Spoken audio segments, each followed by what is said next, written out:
Welcome to Voices of LTCI. Join us as we explore the evolving landscape of long-term care insurance with industry leaders and your host, Dr. Char. Hey, everybody. My name's Char, and I'm your host at Voices of Long-Term Care Insurance. I'm also the CEO of the Helper Bees. And today we've got another episode in season 2 of our podcast, and we have Vince Bodnar. Very excited to have Vince. If you've been around the long-term care insurance industry for even a day, you probably know Vince's name. So I'm very excited to have him here on season 2. So Vince, thank you for being here with us. Well, thank you for having me. I'm thrilled to be here. I didn't know you were into season 2. Yeah, this is season 2. You're helping kick off our next launch. Great, happy to join. And I was wondering if you were ever going to call me. I saw your whole first season go by, and I thought I would really like to do that sometime. So thanks for reaching out to me.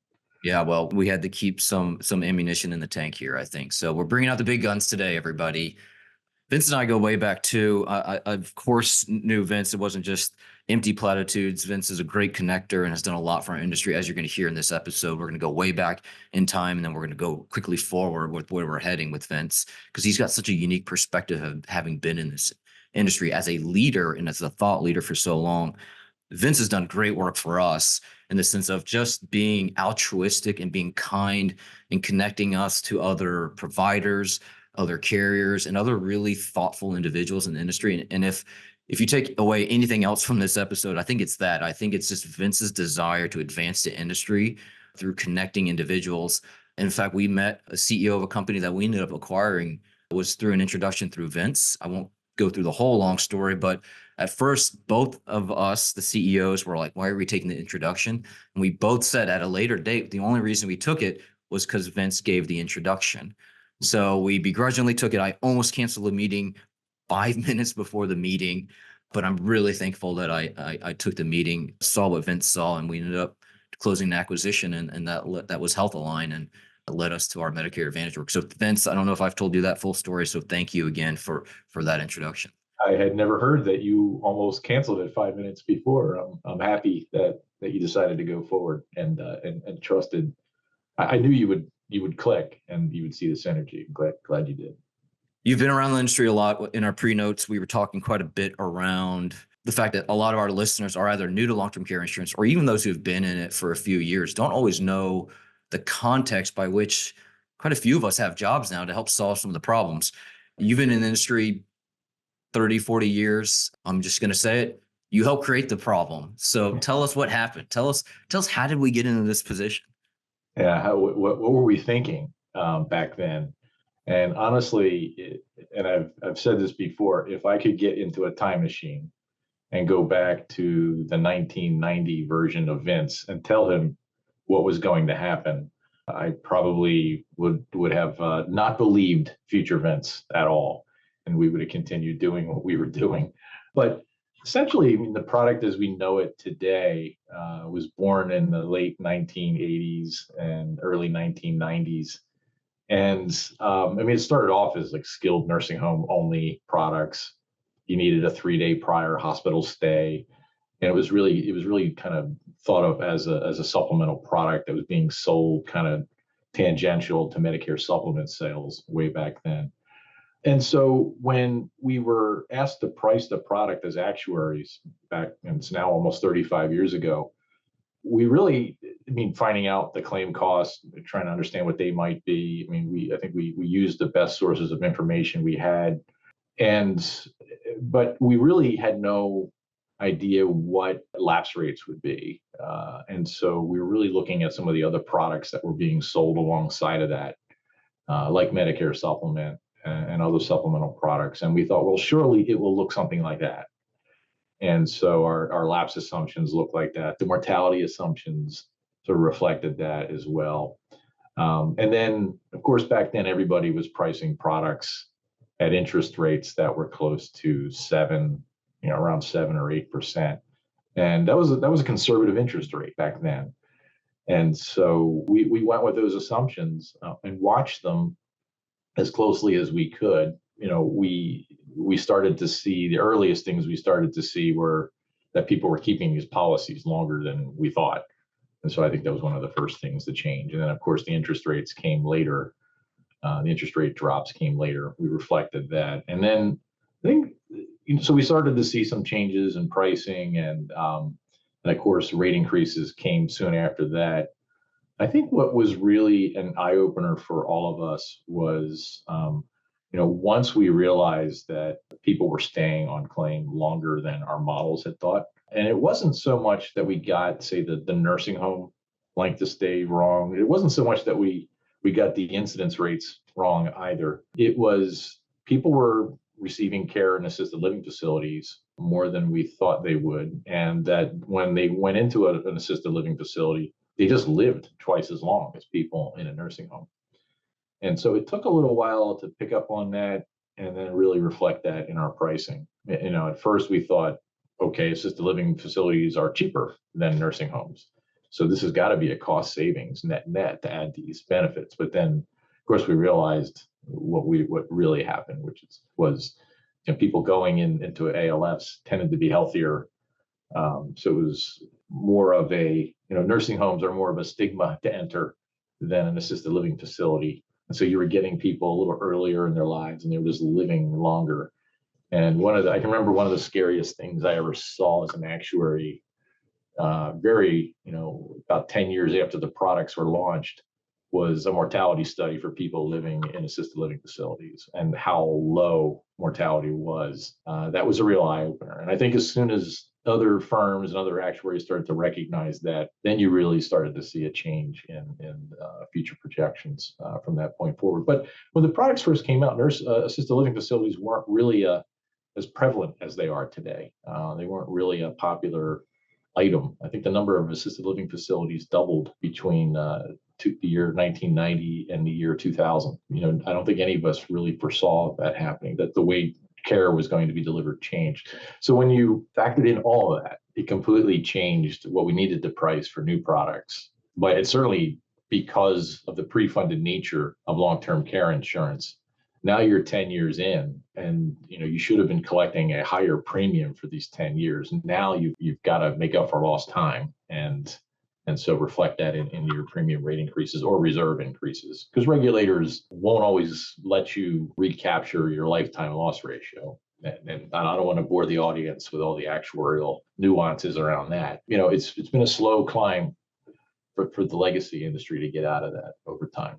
I wanted to rewind a little bit though, and you said 10 years in, you saw a study that showed mortality rates in ALFs. Was it that soon? I'm putting that in quotes, 10 years. Like, when did you start, or when did the industry start to realize this might be a challenge? And was it a quick switch, or was it, this was an anomaly this one year and it kept going? Or was it like, oh no, we've got a big problem right out of the gate? Yeah, no, it was certainly not like everybody woke up with an epiphany. Because first of all, you had to wait. It took a while until anybody went on claim. And then you had to have people go on claim and then stay on claim long enough to do a mortality study and then get enough credibility out of those studies. So that's why it took so long to get to that point. And I happened to look at a block that had written, relatively older policyholders. And so they were kind of at the cutting edge of gathering data. And it was fairly credible. I mean, they had decent volumes of claims. And then once they started to age a few years, then I saw it. And at first, it's so unbelievable. You think you're just looking at non-credible data. Then after a while, you say, nope, this is credible. This is actually happening. There is no denying it. And then as an actuary, I can now start to build those assumptions into anything I'm doing. But it doesn't mean the rest of the industry is. And in spite of sharing those thoughts and studies, not everybody gets on board right away. I wish that were not the case, but that's the way it works. And there were often times when you have to compare assumptions with another firm, either it's M&A or a pricing review or a reserve review of some kind, and you can even find it in the data and say, hey, this is what we're seeing in your block. That doesn't always mean that you're going to kind of convince anybody, even though you're showing it in the data. And so that was a little prevalent for some time. mean, a lot of people said, oh, yeah, we're seeing lengths of claims extend. And that's because these are all being caused by cognitive claims. So what's your mix of cognitive claims versus non-cognitive? Well, the problem there is not everybody had a proper diagnosis, when they went on claim or even while they're on claim. And so where people have comorbidities. And so we had to wait for all that to get sorted out. And we pointed out, no, it's actually because people are in an assisted living facility. And not everybody was capturing their data that way. Not everybody they were just capturing that it was a claim and that it was either facility or home care. So the industry had to shift to it. Eventually, and I want to say it probably took another 5 to 10 years for the industry to begin, I think, as a standard, capturing, where are people on claim? Specifically, is it an ALF or a nursing home? And then to begin to see in their own studies that this is actually a thing. And so I think that took another 5 to 10 years. That's fascinating. There's a few things I want to come back to, but you had mentioned before we get to that point, you mentioned sales had started really slowing and that maybe distribution. Did that play a significant role? Was it the pricing? Was it just sort of the product design, or was it something else? Yeah, so early on, the product really took off, but it was what we noticed. And of course, back in the 90s, this was the hot new product to get into. And so you had well over 100 carriers decided they wanted to sell the product. It was the new thing. It was projected for high growth. And so I can't tell you, I mean, I lost count of how many insurance companies I helped develop a new product for, put a lot of thought into it, designed it with a lot of thought, and they would launch the product and make it available to their distribution, and it just wouldn't sell. Mostly what we figured out was it was because agents generally, unless you're trained in how to sell a specific product, you're really not going to sell that product.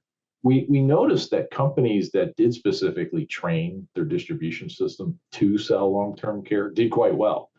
And so we had companies that had career agencies that were taking that approach that worked quite well. And a group of those agents then went out and into the independent world and formed independent marketing groups and began to sell for multiple carriers.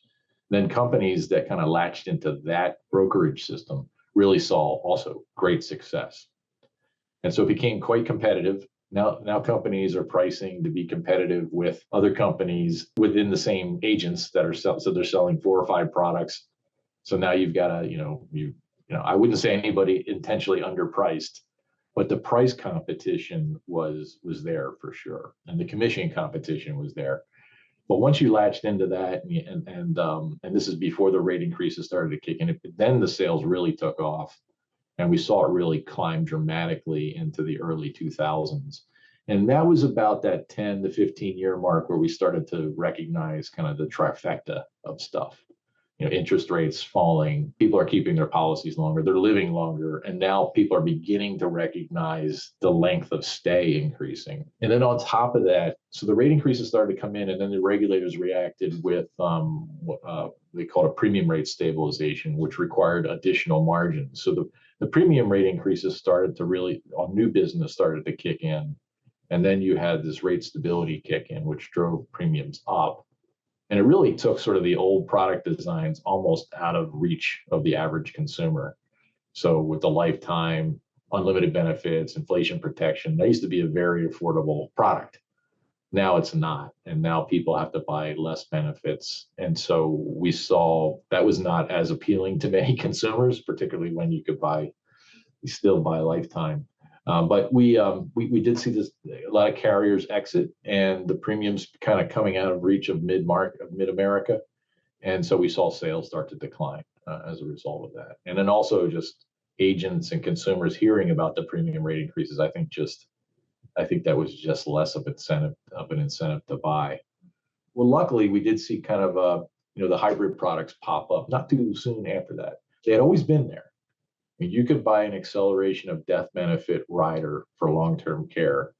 Back in 1990, I can remember pricing one. We called them acceleration of death benefit riders. There was a Society of Actuaries paper about it, but they really didn't take off as sort of an alternative to long-term care itself, standalone long-term care, until like the mid 2000s or so. They had been around, but that's about when they started to kick in.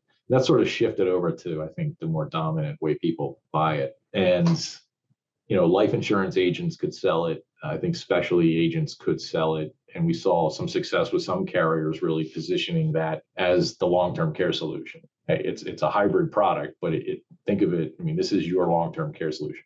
Companies that had distribution focused on that selling point also saw a lot of success. And today, I think we're seeing that shift. Now we're seeing those long-term care specialists that were selling it, really well in the 90s and early 2000s, shifting over to realizing that, hey, combo products, hybrid products, they're fine too. It took a while for that to happen. Now we see agents sell both kinds, and I think we're starting to see it. We're seeing kind of a renaissance in sales today as a result of that.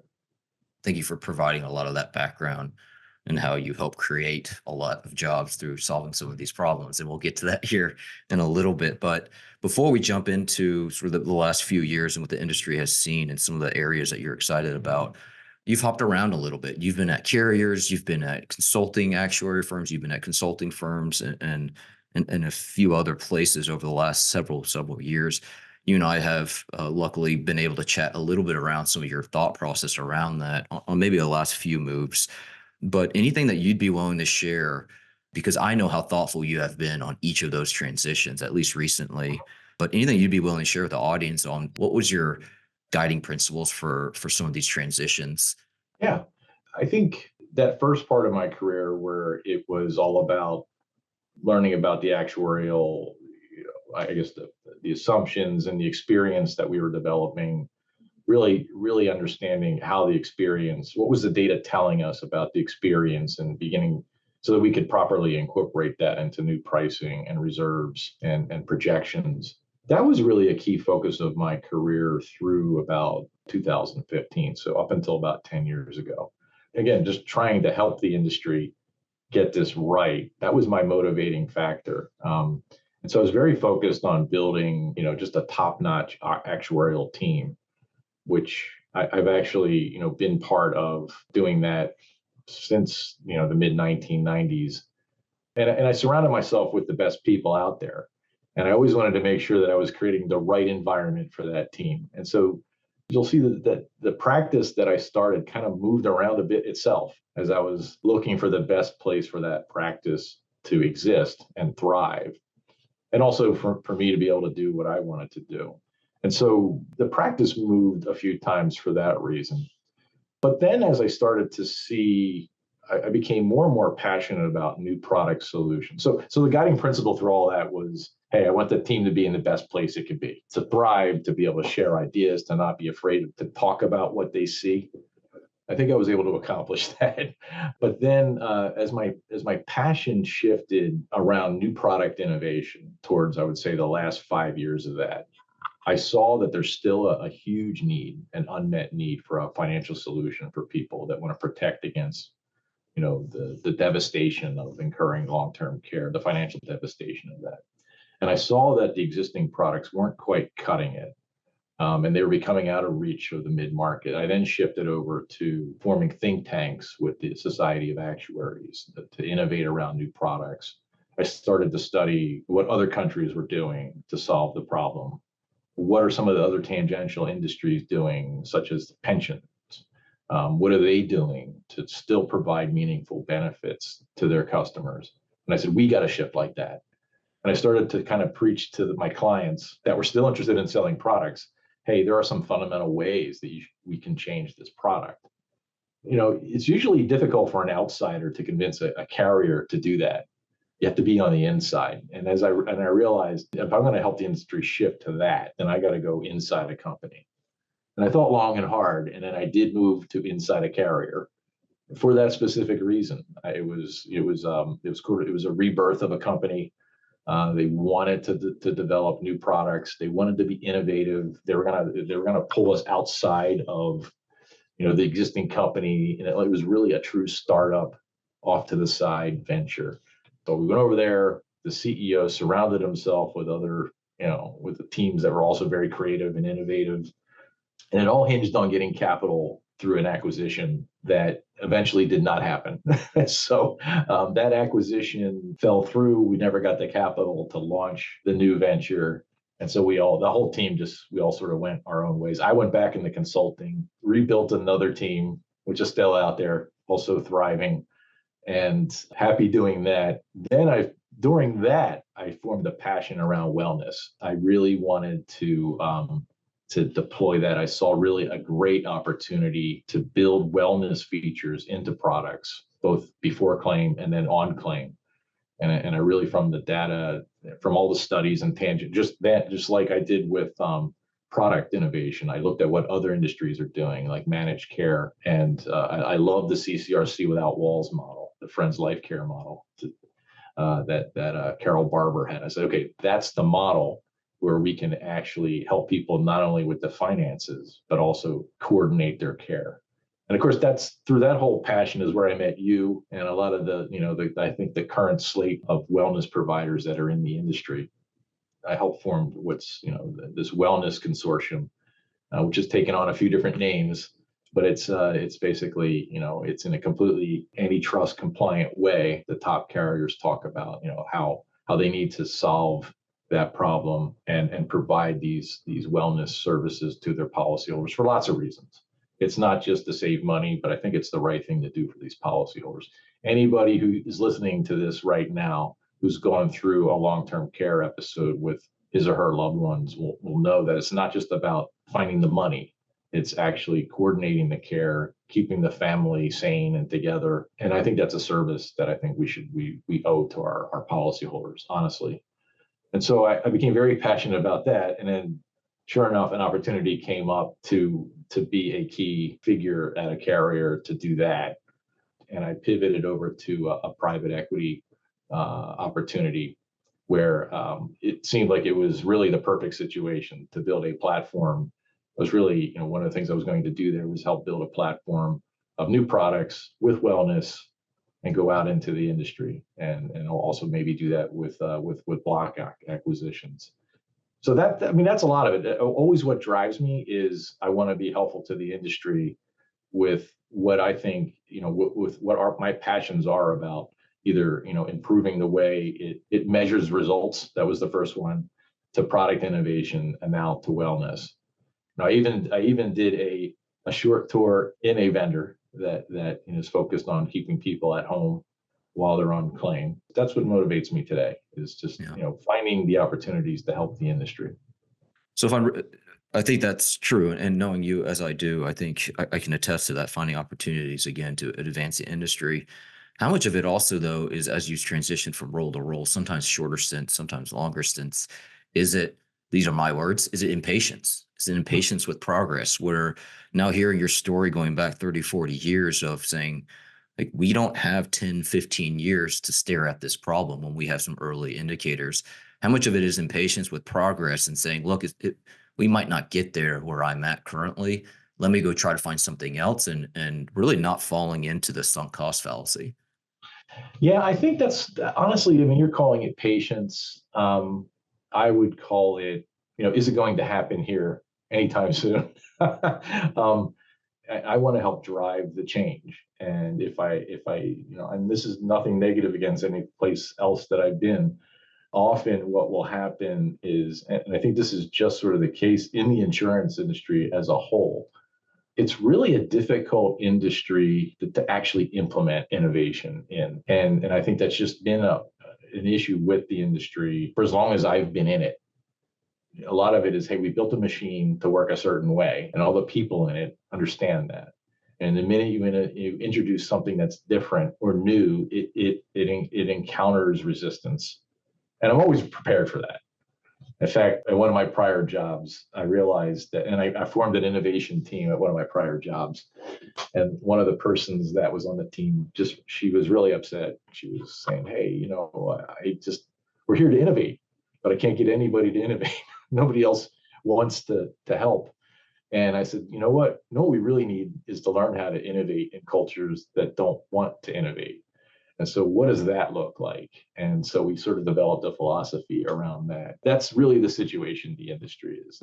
Again, we've got machines built to function a certain way, and we're trying to just completely reboot them. And it's not just the insurance companies themselves. It is distribution, it's the platforms, regulation, not just state insurance regulation, but just overall regulations. Like the things we need to do, I think, to make the product more mid-market friendly. It's hard to do in the four corners of the square that we have that's painted for us. Because I'm an actuary, it's always a mathematical probability thing for me. If I stay and fight, what's the probability of it working out? Once that probability drops to like 25%, I'm like, okay, this is just not, if I want to help kind of change everything, it's not going to happen here. Yeah. You know, where can I go? That's I always have that. I always have that. And I don't know if it's patient, because anybody who has worked with me knows that I am actually quite patient. It takes a lot of things for me to say, oh, and it's a very rational thing. Say, okay, let's, eventually I'll find that place where, I want to innovate, they want to innovate. The edict is coming from on top. We're fully supported, and we're just going to do this. In a lot of cases, it's not even the people. It's the overall culture. It's something else externally that's pressing back on it. In fact, that's usually the case more often than not. It's not even the team I'm on. It's something outside of that causes the barrier. I think that's an important point that I think observers of your career might miss, which is, look, you're an expert in assessing long-term outcomes, and a career is somewhat of a long-term outcome. And so we forget that you developed that expertise and you're applying it to your own personal life. So thanks for that perspective. As you've mentioned, like, you helped have a founding role in the wellness consortium that now Fagery Drinker are helping to administer. So Nolan Tolley and Steve Surface. I know Tim Nealon had a big role in the formation of the consortium as well. Wellness is such a big topic that we chat about quite a bit within our industry, mostly because it is probably the solution to fixing a lot of the problems that happened sort of 20, 30 years ago. How do we not recreate the same issues and challenges, knowing that product design is very different from program design on claims or pre-claims programs, but really the common thread of which you've mentioned here, which is this philosophy of innovation. It will take guts. It will take innovation from individuals who are not necessarily experts in these particular areas. And I can see some parallels going back 30 years. What is your philosophy rather around how do we make sure we gain traction quickly? Because these are really large problems. Great question. I have repeatedly come to the conclusion that the product, as we know it today, will be rebooted into something completely different. And it will likely come from the outside, from a disruptor. And I think it will be entirely a paradigm shift on how we think about financing long-term care. And I've been saying this, by the way, for at least 5, maybe 10 years, that we have to rethink the way we finance it. The parallel I like to talk about is the way pension funding went from defined benefit funding, where we have a specific program with specific benefits, with guarantees to people about, at some point in the future, I'm going to pay you an amount of money, and it's going to be very defined. And so you have longevity and interest rate risks all wrapped up in that. Well, how did that switch? Well, just think about the mentality for people along those lines. Hey, I've been working for this company for 30 years. Now I'm retired, and I expect this very defined benefit payout going forward. What do? We changed to defined contribution plans. And so now, instead of their employer covering them or providing a benefit that they know about going forward, they have to actually contribute to it. And it's an amount they're putting in, the employer is putting in, but it's a defined amount. And if you ask them, they have no idea what that's going to look like in 30 years. They just know at the end of 30 years, they're going to have a pot of money that they can use to retire from. In the meantime, it's my responsibility to grow it and be prudent with it. And then when it's time to use it prudently. I think long-term care financing has to shift to that mentality, where the awareness of the risk and the burden of the risk has to shift to the consumer, I think, with a share by employers. I think employers and even and our whole social system should be vested in this as well. So I think eventually you're going to have your long-term care financing plan program probably accrues tax-free, just like your 401k does. And then if you ever need it in the future, you have a program that helps you manage that going forward. So, hey, I need my benefits now. Help me spend it wisely and help me stay sane and provide the top quality care as I need it. I think long-term care insurance and financing has to take gradual steps to that. And I think the first part of that is really on the benefit is on the people who have policies today. How do I help you stay healthy? Like, because a lot of people have downsized their benefits, and now it's not this unlimited pool that they can just pay, and they can just expect a payment on.